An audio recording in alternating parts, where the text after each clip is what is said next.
Bonjour à tous, on va enfin rentrer dans le vif du sujet. On va installer OpenPlotter sur notre matériel. Voilà. Donc vous vous rappelez le matos de base, un Raspberry Pi 4 Go, enfin un Raspberry Pi 4 avec 4 Go de RAM, une carte micro SD 32 Go. Voilà. Les liens seront dans la description pour les achats éventuels et les programmes dont nous aurons besoin. SD carte formateur, le lien aussi sera dans la description. Win32 Disk Imager et forcément l'image, donc le point de départ, ce qu'il faut mettre sur notre carte SD pour démarrer. Voilà, donc je vais vous montrer le matériel. Bon voilà, j'ai reçu la carte HD Raspberry Pi et là on voit bien 4 ports USB, un port Ethernet et ici la prise micro, là 2 sorties HDMI et ça c'est embêtant, ce sont des micros HDMI alors que moi j'ai un HDMI. Qui a chez lui un câble micro HDMI quoi? Ça c'est vraiment le truc qui tue. Et là, ça c'est le port USB pour charger. Attention, c'est un port USB-C, donc ce sont les nouveaux formats de port USB. Donc attention, j'espère pour vous que vous avez un câble qui va bien, sinon il faudra l'acheter. Et évidemment la carte micro SD de 32 Go. J'ai un écran ici, donc je vais utiliser celui-ci pour faire mes tests, mais je vais d'abord devoir commander un câble micro HDMI et un câble USB-C. Bon, donc ça ne sera pas pour aujourd'hui. Bon voilà, vous avez vu le matériel, mais en fait, donc, il va nous manquer, comme je l'avais dit, un câble micro SD et un câble micro HDMI. Donc bon, on va attendre que tout ça arrive. Alors attention, ici c'est le matériel de base pour démarrer, hein. Le matériel va évoluer car on va avoir besoin d'un écran. Ici j'en ai un, mais il est beaucoup trop grand pour être mis à bord, donc je vais devoir acheter un petit écran. Je vais peut-être acheter un clavier, je vais peut-être acheter une souris, je vais avoir besoin de capteurs divers et variés. Bon, ben voilà. Donc tout ça, il faudra mettre en place. Ici, c'est vraiment le matériel minimum pour démarrer. Bon, voilà la suite des opérations. On va télécharger les deux logiciels dont je vous ai parlé précédemment, SD carte formateur qui va permettre de formater notre carte SD et Windows Win32 Disk Manager qui va permettre d'écrire sur la carte SD l'image du logiciel OpenPlotter et de tout ce qui va autour. Donc il faut falloir télécharger l'image, hein, ça s'appelle une image en fait. Donc de nouveau, vous allez voir ça plus loin. L'image en fait c'est le départ, il faut bien remplir notre disque dur avec quelque chose là pour tourner et voilà. Donc ça on va l'installer. On installera les deux logiciels sur le PC parce qu'on en aura besoin. On va formater la carte SD, on va écrire l'image sur la carte SD, on branche tout ensemble et puis on démarre et en avant. Ça va être extrêmement simple. Donc, comme il me manque une partie du matériel, on va déjà commencer par les différents téléchargements et puis on fera la suite des opérations un peu plus tard. Bon ben voilà, on va donc commencer par télécharger nos petits utilitaires. Le premier c'est SD card formateur. Alors c'est un petit utilitaire qui permet de formater notre carte SD. Bon, c'est pas forcément utile, hein, on peut le faire avec Windows, mais bon. Donc SD card formateur. Je mettrai les liens dans la description évidemment de la vidéo. Donc voilà, sdcard.org, download, ça me paraît bien. On va là-dessus, on clique. Donc il y a tout plein de blabla. Il faut choisir sa version pour Windows ou pour Mac. Bon, moi je suis sous Windows, voilà qui est fait. Là, c'est la licence. Il faut accepter la licence. Donc tout en bas, on clique sur Accept. Et le téléchargement commence et voilà. Une fois que le téléchargement est terminé, vous pouvez aller voir. Alors attention, c'est un fichier zip, donc dans lequel il y a un répertoire, dans lequel il y a le setup. Donc vous prenez le setup et hop, drag and drop sur votre écran. D'accord? Voilà. Bon, à partir de là, c'est facile, hein. Vous faites clic-clic sur le setup, il vous fait l'install. Il n'y a plus qu'à, enfin c'est next, next, next, comme d'habitude. Il n'y a pas de, il y a pas de vraiment de surprise. C'est du Windows, next, next, next, et ça s'installe tout seul. Voilà. Donc ça c'est très simple. Bon voilà, le deuxième petit utilitaire, c'est Win32 Disk Imager. Alors, à quoi ça va servir? Ça va nous, voilà, un SourceForge.net. De nouveau, je vous mettrai le lien dans la description, hein. C'est un petit utilitaire qui va permettre d'écrire ce qu'on appelle une image sur notre carte SD. Puisque tout à l'heure, nous allons télécharger une image de l'environnement, donc qui correspond à tout ce qu'il va falloir mettre sur le disque dur, hein, la carte SD, le disque dur de Raspberry Pi. Et donc là, de nouveau, hein, download. Voilà, alors il faut attendre un peu, will start shortly, donc voilà, on attend un petit peu. Voilà, le téléchargement est en cours, donc on attend toujours. Une fois que le téléchargement est en cours, il suffira évidemment de faire l'install de ce petit logiciel. Alors pour installer, clique dessus comme d'habitude, le setup démarre, j'accepte, next, next, next. C'est du Windows aussi comme le précédent, donc c'est extrêmement simple à installer. Voilà, une fois que tout est installé, on va pouvoir passer à la suite. Bon, ben maintenant, on va rentrer dans le vif du sujet. On va devoir télécharger l'image. Alors, qu'est-ce que c'est l'image? C'est, bon, ben, nous, on a une carte SD, c'est le disque dur de notre Raspberry Pi, comme je l'ai déjà dit, et cette carte SD, on l'a formatée, elle est vide, il n'y a rien dessus. Bon, donc comme c'est le disque dur de notre Raspberry Pi, il va bien falloir lui mettre quelque chose. Alors, on lui met en général quelque chose. Nous, quand on achète un PC, on a Windows qui est déjà installé, on a Internet Explorer qui est installé, la calculatrice, enfin on a plein de petits programmes, on allume le PC, ça tourne, quoi. On n'a pas à s'embêter à tout devoir installer depuis le début. Ben là c'est pareil, plutôt que de tout installer à la main, on va télécharger une image du disque dur, donc de notre carte SD, et on va pouvoir mettre tout ça sur la carte SD, et d'un seul coup, d'un seul, paf, tout sera installé pour nous. Bon, donc on s'attaque, hein, de nouveau, on met Open Plotter, on va tomber sur Open Plotter de OpenMarine. On clique dessus. Je mettrai le lien toujours, hein, comme d'habitude, dans la description. On clique sur Download. On arrive sur la page de téléchargement. Et là, bon, il y a, bon, tout est en anglais, mais c'est pas très grave. Il y a vraiment une grosse, voilà, il y a une grosse partie, c'est des choix. Il faut choisir la version Basic, Advanced, Expert. Bon, alors on va déjà tout de suite éliminer Advanced et Expert, hein, dans notre cas, parce que bon, le but n'est pas de commencer à mettre des lignes de code dans tous les sens et compiler les trucs et voilà, s'embêter. Alors il y a trois versions ici. La starting, bon, c'est expliqué un peu plus bas, hein, dans la basique. La starting a déjà pas mal de choses. La headless, alors elle est bien, mais elle a un petit souci, c'est que elle configure pour travailler sans écran, ce qui n'est pas notre cas. Mais par contre, elle installe déjà le Wi-Fi, Access Point, etc. Mais nous, on le fera de toute manière. Et le Moi Tessier Hat, là, on n'en a pas, hein. C'est sur ce qui se met en plus sur la carte Raspberry Pi. On peut mettre un espèce de, c'est ce qu'ils appellent un chapeau, mais c'est une carte en plus qui se plug dessus, qui s'en fiche dessus et qui permet d'avoir toute une série de capteurs. Alors bon, bah, vous avez peut-être ça, auquel cas vous pouvez prendre cette version-ci. Nous, on va prendre la version de base, hein, Open Plotter Starting. Donc bon, bah, voilà, on clique dessus et il va nous falloir télécharger quelque chose. Donc ça, on va prendre. Alors le noobs, c'est le zip. Nous, ce qu'on va prendre directement, c'est l'image, hein, img.zip. Donc on clique ça, on fait télécharger les fichiers et voilà, Plotter s'installe, enfin non, ne s'installe pas, se télécharge. Donc on attend un petit peu, hein, c'est quand même relativement gros. Bon voilà, quelques minutes se sont écoulées. On a OpenPlotter ici qui s'est téléchargé. Attention, de nouveau, c'est un point zip, donc on l'ouvre. Et dans le fichier zip, il y a un dossier. Et dans le dossier, il y a une série d'autres zips, etc., etc. Bon, nous, en l'occurrence, le seul truc qui nous intéresse, c'est celui-là, qui s'appelle IMG. On clique dessus. Donc, on l'extrait. Hop, on le met là sur le bureau. Voilà, il est sur le bureau. Je l'ouvre. C'est de nouveau un zip parce que c'est un zip dans le zip. Et là, j'ai finalement mon fichier IMG. C'est celui qui m'intéresse. De nouveau, hop, sur le bureau.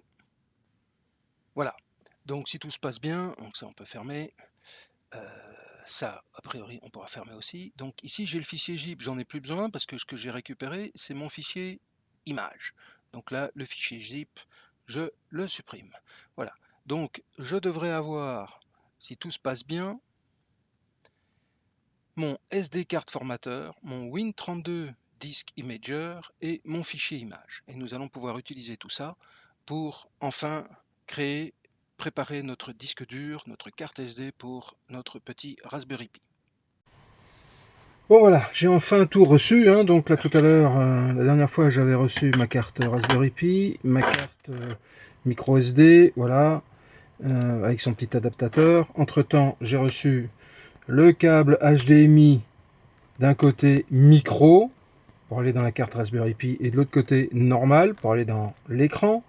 J'ai mon petit câble avec USB-C, attention, hein, donc je dis bien USB-C, c'est les nouveaux USB. Et puis je vais alimenter le tout, j'ai une batterie ici qui me servira bien pour alimenter tout ça. Bon, l'opération suivante va consister à installer l'image sur la carte SD. Donc la carte SD dans l'adaptateur dans le PC, et on se retrouve sur le PC. Bon ben voilà, c'est parti. On va donc, première opération, j'ai mis la carte SD dans mon petit ordinateur et je vais maintenant formater cette carte SD. Donc je me trompe pas de disque, hein, donc il propose ici la carte SD. Voilà, on fait un quick format et un label, on va l'appeler Open Plotter. Ok, format, il me dit bien, attention, tout sera effacé de ma carte SD, pas de problème, yes, voilà, paf, et tout est formaté. J'ai bien donc, voilà, il me dit, ok, tout s'est bien passé, c'est formaté, terminé, on n'en parle plus. Ça, c'était la première partie, donc ma carte SD, elle est vide, elle est formatée, elle est prête. L'étape suivante, donc, ça va être de préparer notre carte SD. Donc, clic Disk Imager, on démarre Disk Imager. Il nous demande de choisir la carte SD. Donc, il n'y en a qu'une, hein, celle-là. Ah, vous ne trompez pas, moi j'ai un disque externe. Prenez pas, mettez pas ça n'importe où. Hein, vous ne trompez pas de lettre ici. Il faut choisir un fichier. Donc, vous faites ouvrir, vous choisissez votre fichier. Voilà, Open. Alors, le fichier, s'il est sur votre bureau ou vous l'avez mis pendant la phase précédente de téléchargement, bon, voilà, vous allez le rechercher et vous le faites, vous le sélectionnez. Voilà. Et puis après, il suffit de faire écrire. Êtes-vous sûr? Parce que ça va effacer tout. Et voilà, je suis sûr. Go. Voilà. Et donc là, de nouveau, il faut patienter un petit peu hein, parce que il y a quand même un gros giga à écrire. Donc, voilà, on attend.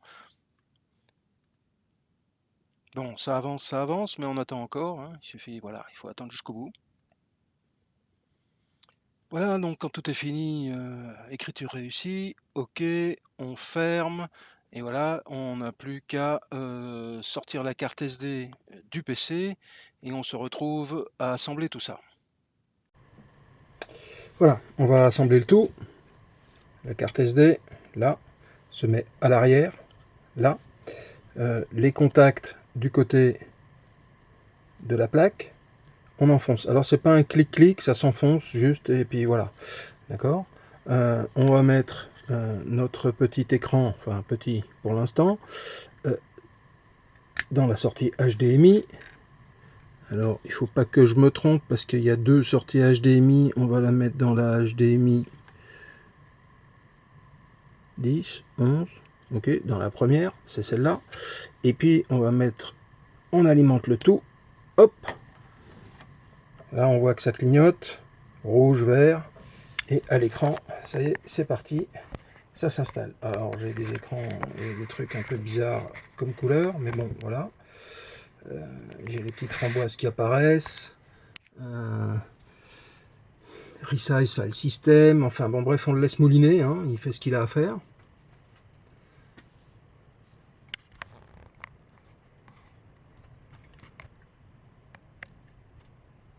Si vous regardez ici, ça clignote toujours. Hein. Là, il y a le rouge pour l'alimentation, le vert pour dire que ça clignote. Ah, tout est arrivé sur l'écran. Voilà. Donc, ça a l'air assez génial. Voilà, ça c'est l'écran. Alors, il a l'air de faire des checks, là, des installations. On va le laisser tourner. Bon, je filme l'écran. Après, je brancherai ça directement sur mon PC. Hein. Voilà. Alors il me dit évidemment, si vous regardez, il y a des warnings, il faut faire attention et je dois aller faire vérifier mon système, check your system.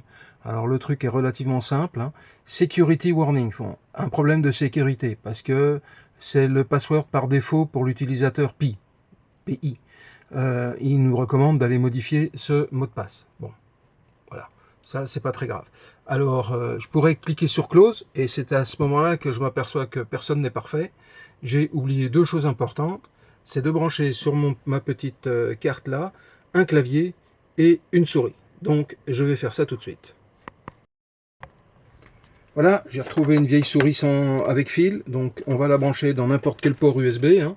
Hop, ici. Alors on met pas trop ses doigts partout pour pas faire de courjus dans le truc. Voilà, c'est branché.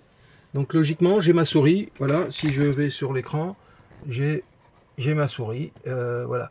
Alors il me dit ici, bienvenue sur Raspberry Pi Desktop. Before you start using, vous devriez faire quelques setups. Ok, bon, on va cliquer sur Next histoire de faire les setups. Voilà. Alors, il me demande dans quel pays je suis. Bon, ben, ça va être le moment de découvrir où est-ce que j'habite. Et vous me le croirez ou pas, j'habite. Alors,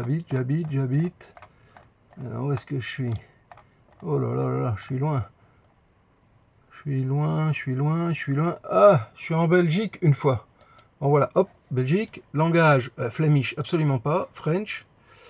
Voilà, et time zone Bruxelles, ça me paraît bien. Alors je pourrais dire use English, mais donc bon, j'espère qu'il va tout transformer en français, on va le savoir bientôt. Je fais next. Alors il me fait setting up location, donc c'est-à-dire qu'il prépare les paramètres de mon emplacement. Il me demande un nouveau mot de passe. Alors ça, je suis embêté parce que j'ai toujours pas de clavier. Mais ça, c'est pas grave parce que si vous allez là-haut dans le coin supérieur de l'écran, il y a un petit clavier dessiné parce que ça me permet de faire un clavier virtuel. Un peu comme sur les tablettes, si vous voulez. Donc, d'accord. Bon, bah, je vais mettre un mot de passe relativement simple. 1, 2, 3, 4. Ça me paraît bien. Ici, 1, 2, 3 et 4, hein, il faut le taper deux fois, voilà. Donc si je décoche ça, je vois bien que j'ai mis 1, 2, 3, 4, 1, 2, 3, 4, hein, donc un mot de passe de top sécurité, vous mettez le vôtre et vous ne l'oubliez pas. Voilà, on clique sur Next. Setup screen de desktop should fill. Alors, est-ce que le truc remplit l'entièreté de l'écran? Oui, moi, il n'y a pas de problème. Non, sinon, je dois dire, non, il y a des bords noirs ou tout ça. Moi, j'ai pas eu de souci. Ça a directement pris la bonne taille d'écran. Donc, bon, ben voilà. Je fais suivant, next. Alors, il me dit, voilà, il va essayer de se connecter au réseau Wi-Fi. Donc, on va le laisser, il cherche les réseaux Wi-Fi. Il en a trouvé un, 3. Je vais me brancher sur celui-ci. Je fais next. Il faut que je mette le mot de passe. Donc bon, bah, c'est parti pour taper le mot de passe.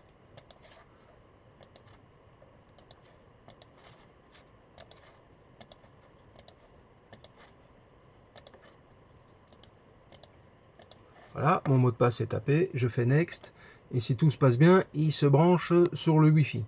Alors ça va être pas mal parce qu'une fois que cette petite bête là sera connectée au Wi-Fi, oui, il y a une carte Wi-Fi intégrée. C'est incroyable, ce truc là, c'est juste phénoménal.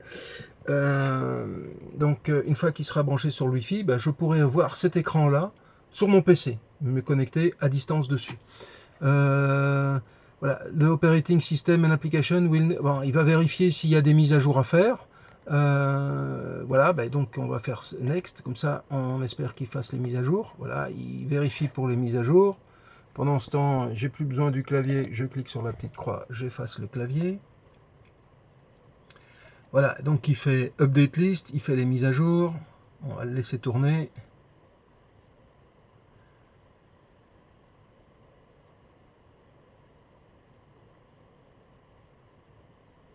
Voilà, il fait toujours les updates. Il cherche le language, hein. Bah oui, j'ai dit que je voulais être en français, donc voilà, il va télécharger tout ce qu'il faut pour que ça soit, j'espère, dans la bonne langue. Bon, ceci dit, l'anglais ne me dérange pas, mais bon, je préfère quand même que ce soit en français parce que j'ai pas toujours des coéquipiers qui parlent anglais. Donc voilà. Après, il fait downloading package. Bon, on va faire la pause, le temps qu'il fasse tout le boulot, on se retrouve après, hein. Voilà, la mise à jour a été quand même vachement longue. Maintenant, il me dit le système is up to date. On clique, donc est mis à jour, on clique sur OK et il me dit bref, il faut redémarrer, donc on clique sur Restart. Et puis, et comme d'habitude, on attend que le système redémarre. Ça peut prendre un petit peu de temps, hein, c'est quand même pas des fusées.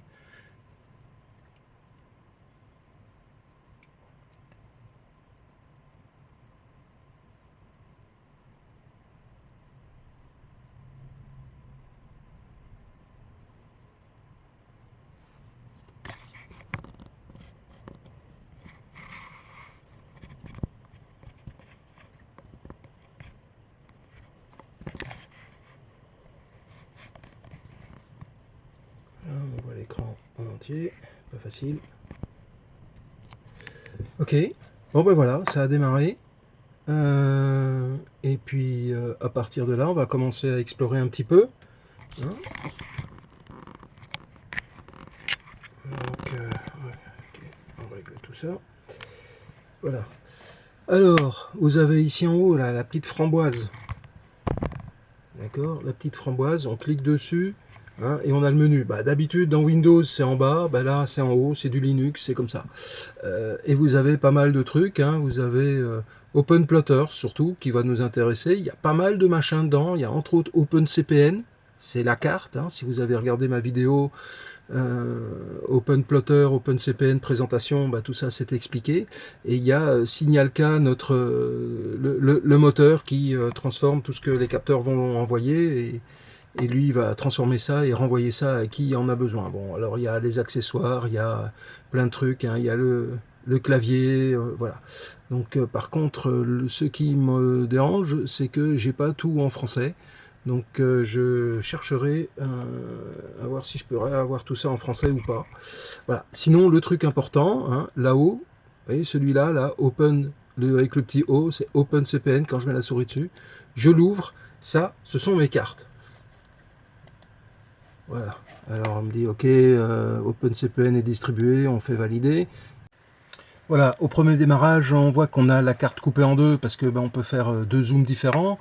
Bon, par exemple, moi, il n'y en a qu'une qui m'intéresse. Voilà, je clique sur le petit engrenage qui est là, affichage général, et je choisis ici nombre de canevas, un seul. Je fais OK, et voilà, je me retrouve avec une seule carte. Sur laquelle je peux zoomer. Alors bon, on va voir tout ça en revue, mais ça sera pour la prochaine fois. Hein.